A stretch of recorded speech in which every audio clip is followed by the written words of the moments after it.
banyak kan begitu. Jadi sebenarnya secara kebudayaan belum legal juga pemilu ini kan gitu, tapi oke, enggak apa-apa PPN kalau enggak ada masalah. Nah, benernya dewe adalah ngakunya benernya orang banyak, tapi sesungguhnya yang dilakukan adalah benernya dewe, betul. Pertarungan untuk bikin undang-undang RUU segala macam itu sebenarnya kan adalah pertarungan antara benernya dewe dari fraksi-fraksi yang ada untuk nanti disahkan sebagai benernya orang banyak. Padahal rakyat secara kebanyakan tidak mengerti apa-apa mengenai undang-undang yang kata benernya orang banyak.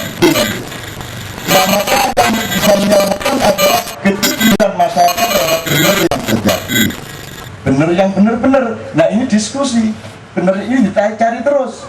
Makanya kita bikin Kenduri Cinta ini supaya kita tetap berpegang kepada bener kang sejati, bener yang sungguh-sungguh, the true truth, the apa bahasa Inggrisnya berapa? The true truth, ya, the real truth, ya, the real truth. Itu ya kira-kira Mas ya. Oke. Jadi cukup jawabannya seperti itu. Kita sekarang sedang dalam hidup di dalam klaim terhadap benernya orang banyak, padahal masih belum benernya semua orang, belum benernya kebanyakan orang. Maka kewajiban kita bukan sebagai orang Indonesia, tapi sebagai umat manusia yang ingin anak cucu kita selamat, yang ingin kita sendiri istiqomah di dalam perlindungan Allah Subhanahu wa Ta'ala, kita terus-menerus melalui Kenduri Cinta ini mencari kebenaran yang sejati. Kebenaran yang sejati itu bisa langsung diambil dari Perjanjian Baru, bisa diambil langsung dari kita, bisa diambil langsung dari Al-Quran, terserah, atau lewat Gunung Lawu, terserah Anda, tidak ada masalah. Yang dicari nanti, yang diuji nanti outputnya apa.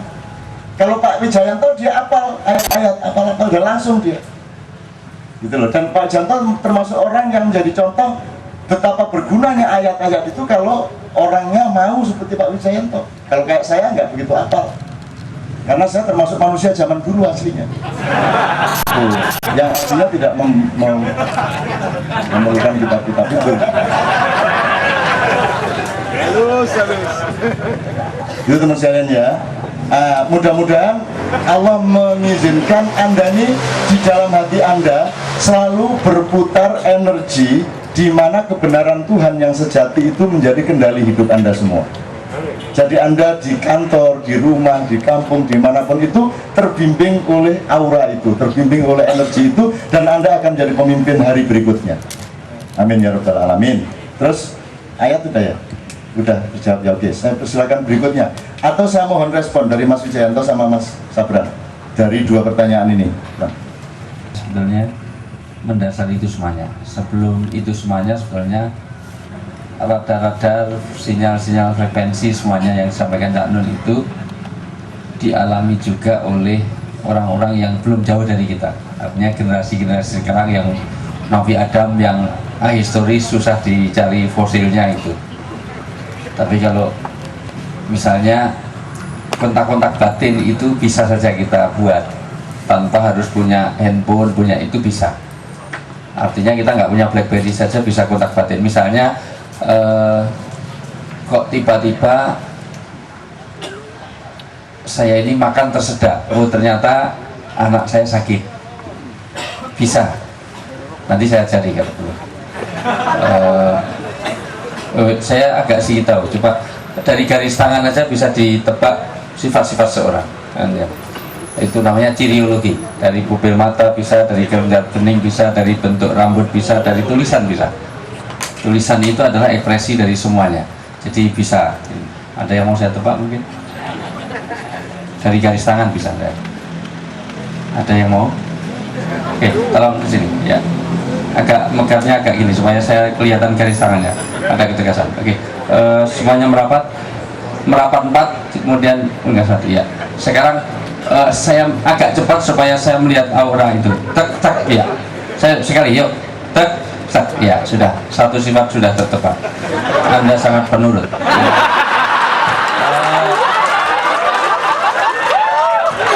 Fakta enggak? Benar enggak? Benar enggak? Nah, itu sebenarnya saya bisa 10 sifat yang tidak Anda debat, tidak bisa didebat gitu. Enggak ada hubungannya. yang nyuruh Sabra kerjain yang di depan itu. Enggak ada hubungannya. Oke, saya sekalian, Umar bin Khattab, mohon maaf supaya Anda kapan-kapan saya ingin memaknai itu, ada namanya alam nasut, ada namanya alam jabarut, ada alam lahud, dan ada namanya alam misal, itu yang disebut dengan kita ini kan connect itu dengan alam namanya alam ya alam nasut saja. Tapi juga ada alam misal yang connectnya tidak dengan fisikly. Misalnya kalau di seberang sana kok ada bunyi meong, meong itu bunyi gajah atau bunyi kuda kira-kira? Halo? Nah itu namanya, itu alam misal. Kita tidak melihat, kita tidak ada kontak, tapi dari suaranya saja bisa ini.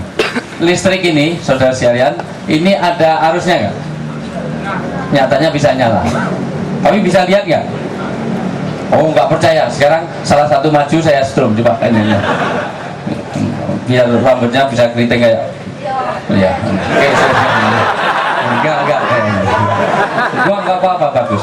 Rambut orang itu kalau rambutnya keriting cenderung hemat, itu secara psikologis, karena dapat apa-apa nggak langsung hilang, disimpan dulu ya. Dan orangnya biasanya berbelit-belit. Ditanya rumahnya mana, tahu Casablanca, oh, terus Sudirman tahu kiri, oh 15 kilo, oh sampai Parung, oh berarti nah ini belit-belit. Ada rumah tingkat, ini miliknya Pak RW, lah sebelahnya. Nah sebelahnya ada rumah kecil, lah itu miliknya tetangga saya, lah belakangnya. Belakangnya kan ada sungai, lah itu ada jembatan bawahnya.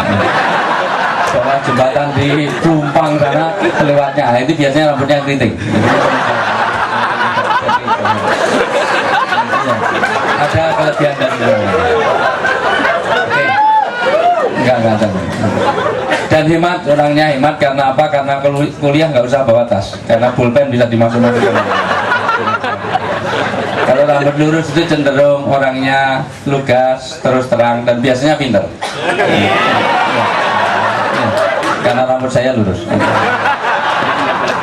Rambutnya keriting ya, itu salah letak. Oke.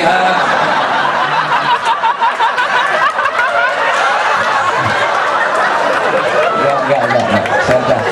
Harusnya di kaki biasanya gitu. Nah, sekalian, saya ingin ada alam nasut, ada alam jabarut, ada alam itu. Jadi kontak rohani itu bisa. Jadi kita berasa terhadap sesuatu yang ini, bahkan Umar bin Khattab, saya langsung aja biar ini udah terlalu malam. Saya besok soalnya harus ngisi training. Jauh-jauh lebih basah dari ini. Saya ngasih motivasi apa ke pimpinan bank di Jakarta, besok saya harus kasih training. Terus terang saya 1 jam di sana itu sama dengan waduh luar biasa ngajar. Nggak usah iri. Memang nasib orang beda-beda, nggak usah. Ini masalah perbedaan kasta tadi. Singkatnya gini, misalnya Umar bin Khattab itu ngirim pasukan. Singkatnya begini, ngirim pasukan di dekat Persia. Tiba-tiba Umar bin Khattab itu, ini orang dahulu banyak sekali ya, apalagi kapan-kapan kita bicara tentang Musa. Musa itu luar biasa. Nabi Musa alaihissalam itu luar biasa. Umar bin Khattab radhiyallahu ini ketika dia ngirim pasukan, tiba-tiba dalam khutbahnya dia teriak-teriak sendiri. Di tengah-tengah khutbah langsung teriak-teriak, turun. Maka yang mendengarkan khutbah heran, ini apa kok khutbah di tengah-tengah khutbah nggak ada koneknya, nggak ada apa-apa, langsung turun gitu. Jadi baru-baru ceramah terus langsung enggak, itu untuk membuat itu. Tapi itu Nabi Muhammad bagus sekali. Jadi untuk memecah suasana penting seperti itu.